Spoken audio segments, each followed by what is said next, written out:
Hey guys, it's me, LD. Today is March 19th, 2012, and I've been a very bad caster. I actually haven't cast a replay in almost a week. I've been pretty busy with work, as well as just trying to play some Dota 2.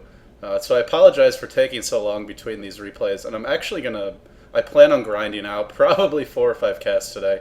So you're catching the first one, so it'll probably be the best. And then you'll slowly, see the replays, or the commentary decrease in quality as I descend into insanity and fatigue. No, I'm sure it'll go better than that. But in any case, this first match is from the GEST International Dota Cup for the March series. They're actually having these tournaments, I believe, every month in Southeast Asia right now. I did cast a couple of replays from this tournament in the February series, and they were both pretty good, so I'm excited to see how this one turns out. The match is between Redspade and Pacific Esports. I'm going to go ahead and unpause here and let the picks begin. This was a best out of 3. This is game 1 of that best out of 3. Redspade hails from Brunei, and Revitalize, or also Pacific Esports as they are known, alternatively, I believe that's their sponsor, is from the Philippines. So it looks like Pacific Esports is going to get the first ban here, and interestingly they are going to ban Invoker out first.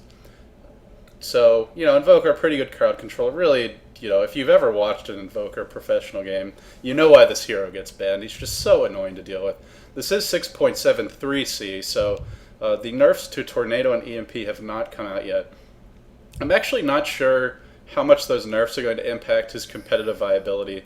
For anyone who doesn't know, the main nerfs to Invoker were that his EMP and Tornado both got a 5-second increase in the cooldown, and the EMP will only hit heroes, it will not hit heroes who are up in the air from a Tornado or Yule Scepter. So you really have to time it a little bit better. Now for a pro, that's probably not too hard to do, so I don't really think he's actually any weaker. In fact, some people might argue he's stronger because his Exhort got buffed. His Sunstrike now does pure damage, and his Chaos Meteor does more damage. So anyway, I'm interested to see if he becomes a little less popular with those nerfs to him, or arguably nerfs. I don't think it's really going to have much of an impact, to be perfectly honest. He's still a really good hero, but we'll have to see. So the other bans coming out here. Batrider, obviously really strong solo hero, great initiator, great ganker. Both teams being quite chatty here. It seems like they are on pretty good terms with each other, so hopefully we'll see a good-natured, well-mannered game. Shadow Demon was the first ban from Redspade, and they're now working on their second ban. They're actually going into extra time. It's very unusual to see a team go into extra time for the initial bans, unless their opponents do something really unusual, but, Batrider and Invoker are pretty standard bans. So far, it's basically been all strong crowd controllers / gankers and just solo laners. I mean, all 4 of these heroes really want to be soloing. Shadow Demon can support, and actually, he's arguably equally good in that role.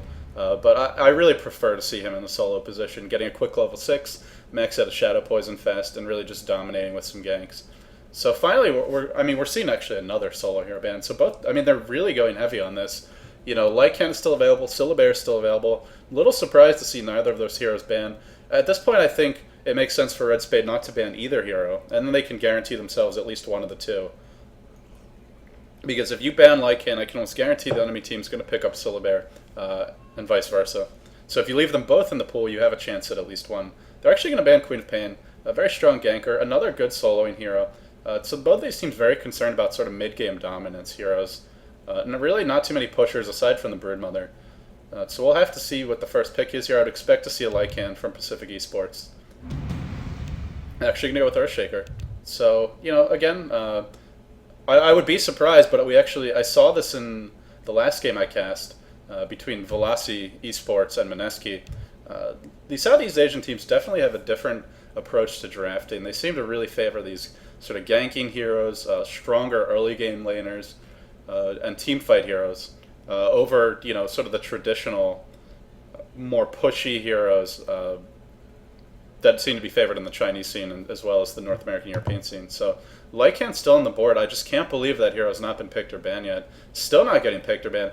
But we are going to see coming out from Redspade a Chaos Knight and an Ancient Apparition. This is one of the strongest dual lanes in the game. What you basically can do is you have the Chaos Knight can use Reality Rift as well as a Chaos Bowl. Combined with the AA Cold Feet, you're guaranteed for the Cold Feet to proc. And that's pretty much a kill. Or if not a kill, it's going to harass the crap out of an enemy hero. Chaos Knight also one of the best chasing heroes in the game. Very strong ganker, very fast-moving hero. Has I believe, the highest base move speed in the game. It's 320, 325, something like that. Anyway, he's a huge pain in the butt. Pacific Esports is going to respond with a Puck and a Naga Siren. So Naga Siren has actually been seeing a lot more play recently, and to me that's exciting. I don't particularly like the hero. Not that I dislike it, I just don't find it that interesting. But it's always good to see new heroes entering the metagame, and I'm really curious to see how Pacific Esports is going to use it. Most of the Naga Sirens that I've seen, just from the one game that I've cast of her, as well as the couple replays that I've watched, it seems that the preferred build is to build her similar to a Phantom Lancer, and basically, or Spectre, and basically you go for a quick Vanguard, and then work into a Radiance, and then once you have the Radiance, you just go tank. And the goal is to use it as a very strong pusher, a very strong teamfight hero. She's a little bit better in terms of teamfight because she has that Song of the Siren, as well as the Riptide and the net. I forget the name for the net. But she's got a lot of CC, actually. So she's a pretty strong team fighter. At the same time, though, Redspade's getting the Panda as well. So this, I mean, if you ever start losing a fight to Redspade's lineup, good luck getting away from them, especially once the Panda hits level 6. I mean, you've got the Cold Feet, you've got the Reality Rift, you've got the Chaos Bolt, you've got the Thunderclap, you've got the Drunken Haze, and then, of course, you have the Primal Split from the Panda. So all sorts of chasing abilities, and, you know, Panda basically becomes 3 heroes once he's in Primal Split. So, you know, he can throw the Stone out to disable a hero, he can Cyclone another hero, he can Windwalk to catch up with you, and, of course, he's doing Immolation damage with the Fire Panda. So, you know, all sorts of crowd control, all sorts of chasing. At the same time, Pacific Esports appears to have the teamfight advantage so far. In terms of late game, say they're both pretty equal, maybe give the slight edge to the Naga, but Chaos Knight can be pretty powerful late, especially if he gets farmed. And really, I haven't been reading the chat too much. If there's anything interesting going on there, feel free to post translations in the comments. I do not speak whatever languages these are, but both these teams really seem to like each other. Looks like maybe some smack talk going out back and forth. And that might explain part of why we're seeing the time go down here quite a bit during the picking stage. So, you know, Redspade does go ahead and ban the Slardar. Slardar, a great ban. I'm actually pretty surprised. And this sort of, you know, as far as the Panda and the Chaos Knight goes, one of their biggest weaknesses is going to be mana burn, because they both have really low base mana pools, and then their int gain is not very strong. So one of the best ways to counter them is with mana burn, whether it's through an Anti-Mage, a Nerubian Weaver, which actually Pacific Esports banned, or an Invoker, which is already banned. So those would be the main ways to counter. You could even go for maybe a Riki with a Diffusal Blade, although he's not picked very often in Dota 1 right now. But surprisingly, Pacific Esports is going to ban the Nerubian Assassin. I think this might be a good game for Naga Siren to look towards a Diffusal Blade rather than a Radiance. It's a pretty strong way to counter the Panda. The only issue with that is it can be hard to get enough mana burn off before he can use Primal Split or Clap. And if he ever gets a Blink Dagger, he'll usually be able to get the jump on you. So silences and stuns, another good way to deal with these heroes. If Panda can't use a split, if Chaos Knight gets chain stunned when he tries to chase, because he is usually in the front lines, then you will be able to bring those 2 heroes down.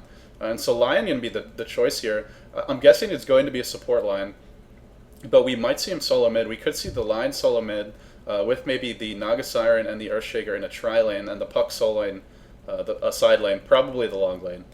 So the Lion solo mid is so powerful if you get off to a good start. The issue with that will be if they dual lane the Chaos Knight and the Ancient Apparition, like I expect they will, in the mid position, or even the Panda and the Ancient Apparition, it's a pretty scary combo.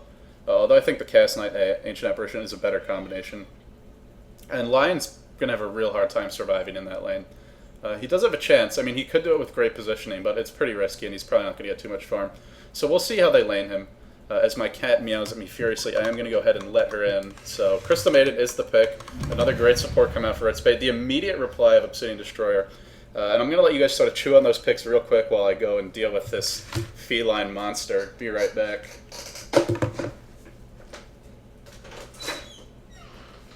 Hey, shut up. Come on.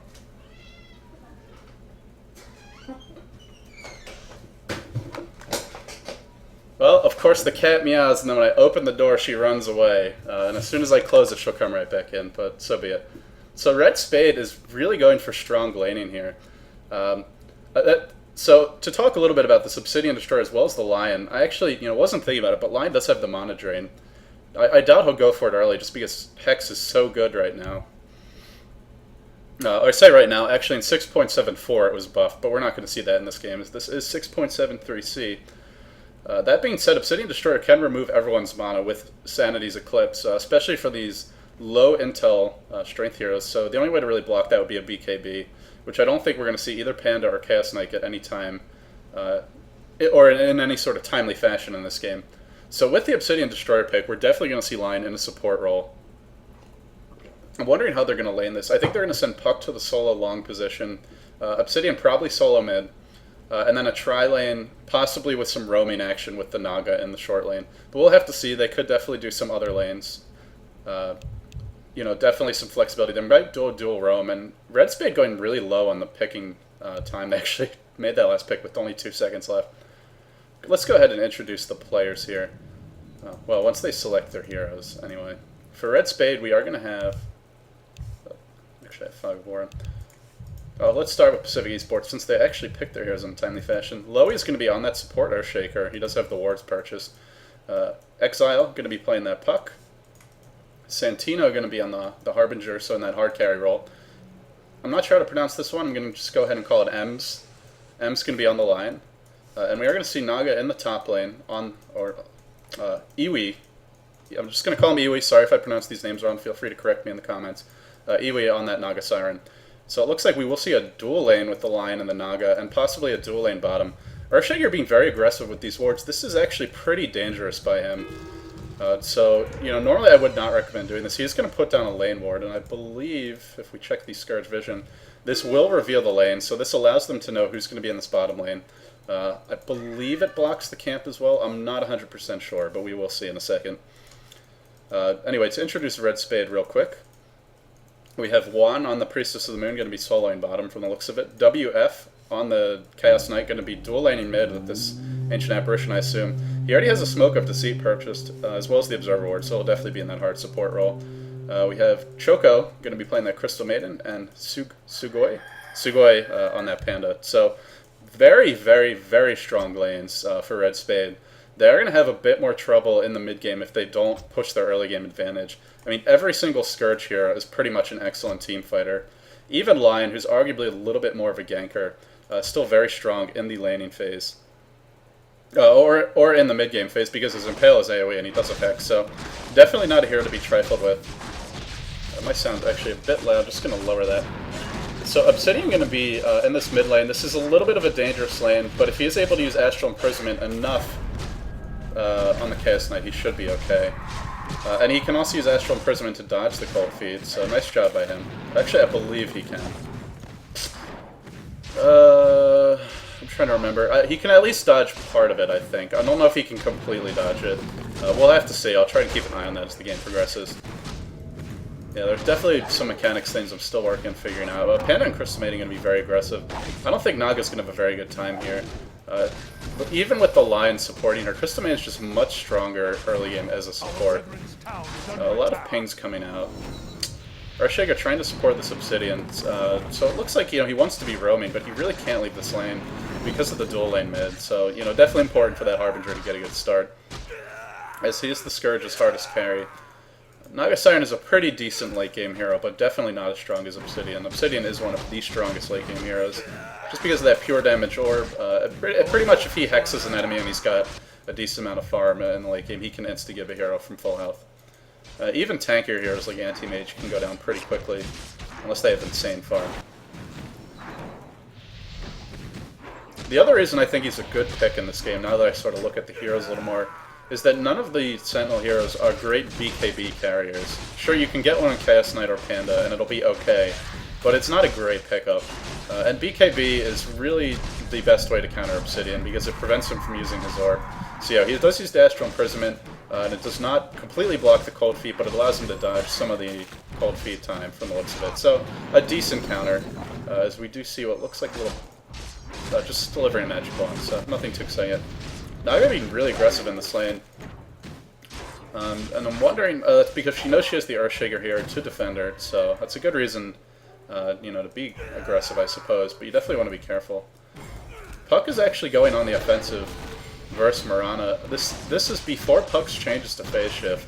For anyone who doesn't know, in 6.74, Puck did get a buff to phase shift. It now no longer has a mana cost, which is actually a huge buff for him because you can just use it whenever it's on cooldown, pretty much without without any fear. Normally you have to be very careful at managing your mana on Puck, but now that it has no mana cost, it's just a free opportunity to dodge harassment and dodge nukes. That being said, the autocast was removed, so for newer players, it's definitely going to be an issue. Looks like we might be seeing a little bit of action on this top lane. Lion and Earthshaker are going to be trying to backstab here. I think the Crystal Maiden is dead. A nice fissure block. Going to start it off. The Impale to follow. And the Riptide there. But Lion might go down first. They do get the Crystal Maiden in time. Panda now in the retreat. Some nice hero blocking, but it looks like Naga doesn't want to chase. A little bit of miscommunication here from the Scourge. But they're going to go ahead and pick up the first blood. Definitely what you want to see when you have that 3-man gank going on in the top lane. So well played by them. So even though the Sentinel has arguably the stronger lanes in the early game, they really have to take advantage of them. And the problem, I saw Ancient Apparition did pick up a Smoke of Deceit early, but he's really not the best level 1 smoke ganker, unless he has someone to combo with. So, he could look to roam top and set up with the Crystal Maiden and the Panda. But at the same time, I don't think he can leave this Chaos Knight alone. We actually see Obsidian doing a pretty marvelous job in this lane. He's really, he's not dying. He's already got his he's already got his Headdress of Rejuvenation up. As we do see more action on the top lane. Naga being extremely offensive. We're going to see an Impale. This will be the death of the Crystal Maiden. Crystal Maiden goes down. They're going to continue onto the Panda. Panda is out of mana, so he has to retreat. However, so are both Scourge heroes from the looks of it. Panda has enough for a Hex, but that's not going to matter. Won't be able to bring down this Panda, as he's quite tanky. Yeah, so, I just, the way this game is playing out, it really does not favor Redspade. They have to win the laning phase, because their team fight is just so much weaker than the Scourge. And, from the looks of it, Puck is actually beating this Mirana in the bottom lane. I actually cannot see creeps, but I'm just going to go ahead and, if you just look at the levels, Puck has almost a half level advantage on the Priestess of the Moon, and she's in the short lane. This pull camp was blocked, which prevents her, so this ward actually does block the camp. Apologies for not knowing that, but it does. So, definitely a great ward. It allows the Puck to see if anyone is coming to gank the lane. And the other nice benefit, of course, that because it blocks the pull, the Puck is guaranteed to get decent farm and decent levels. A huge dive going on meta. We're going to see Astral Imprisonment momentarily. Lion's on level 3, but he will be hexing and then impaling.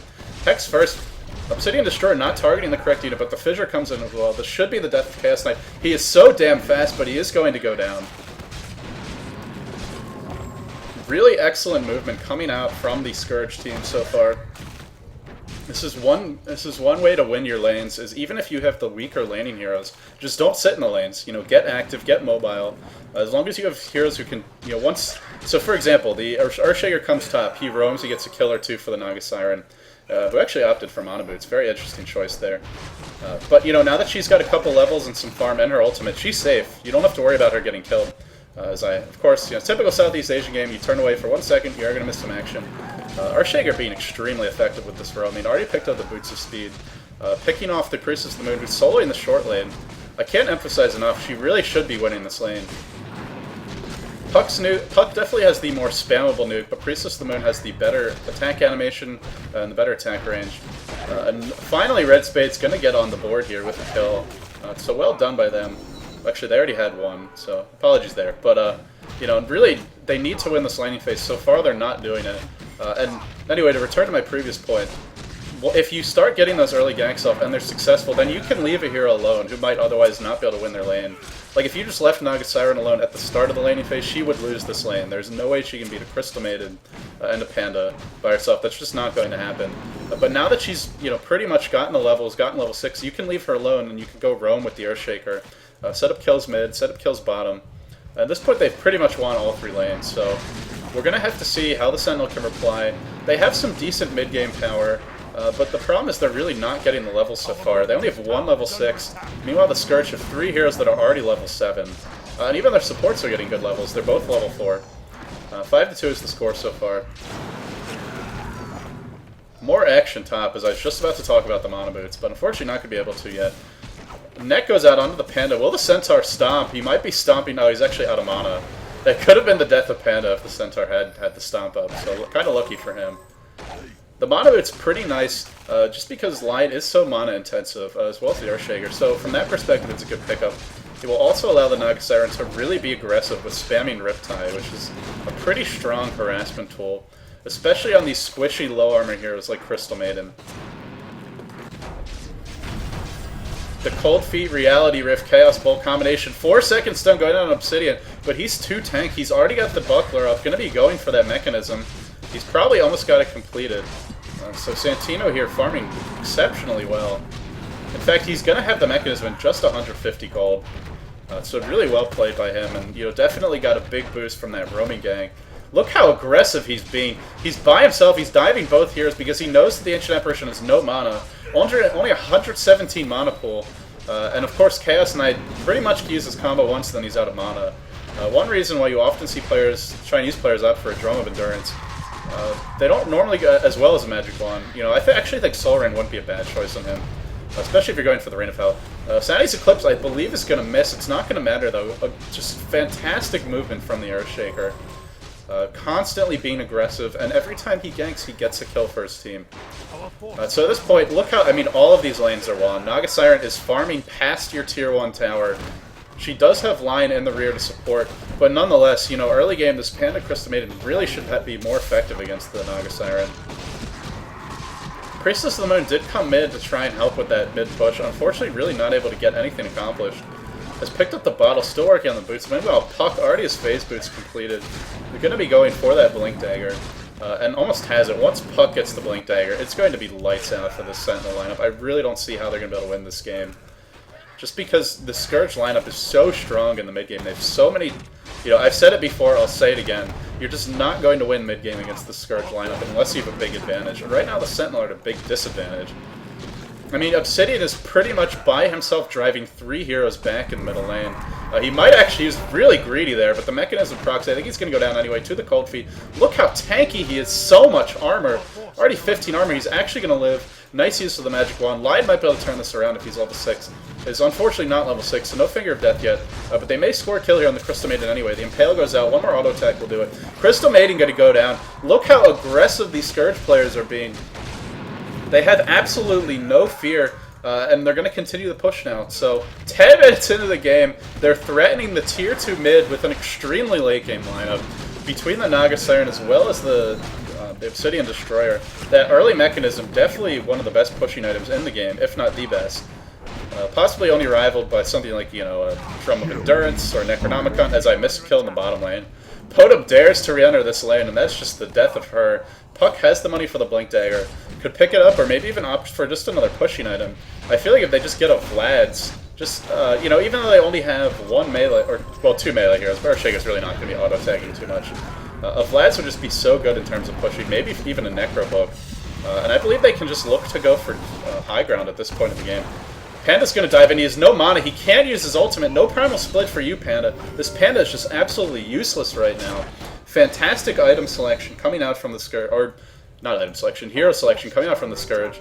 Between the Obsidian as well as the Lion, just all these other disables, they're really able to shut down any ability for Panda to be aggressive. So definitely some innovative hero picks. Obsidian Destroyer, it's certainly not like these heroes haven't been used in this way before.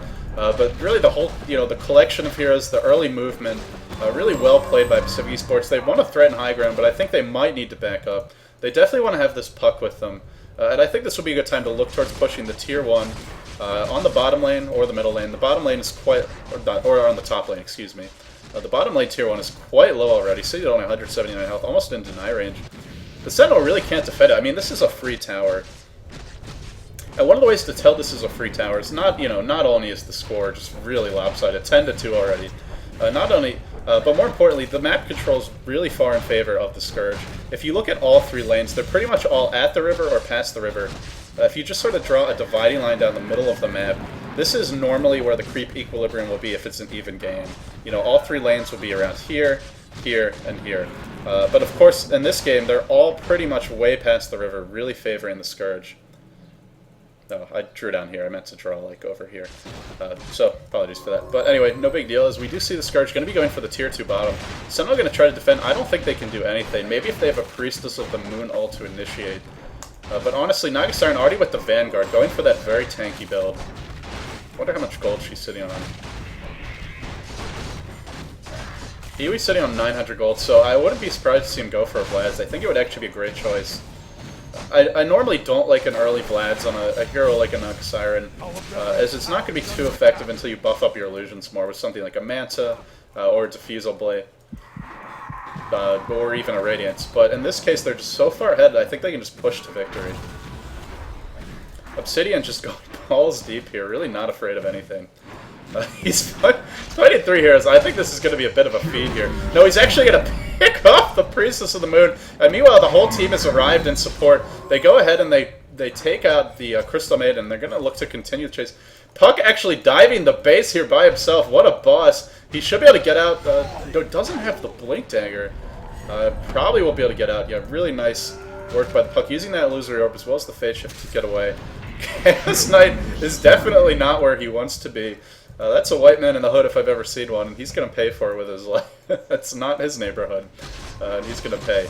So at this point, I mean, I'm not...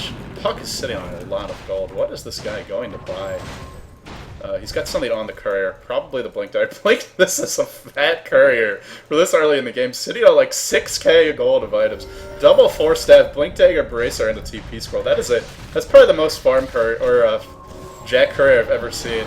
Now, of course, this is, you know, since the changes to the courier, so even if it died, it wouldn't be the end of the world, but to lose 6k gold of items for 3 minutes, still a pretty big deal. In any case, it's not going to go down. Scourge is going to go for high ground here.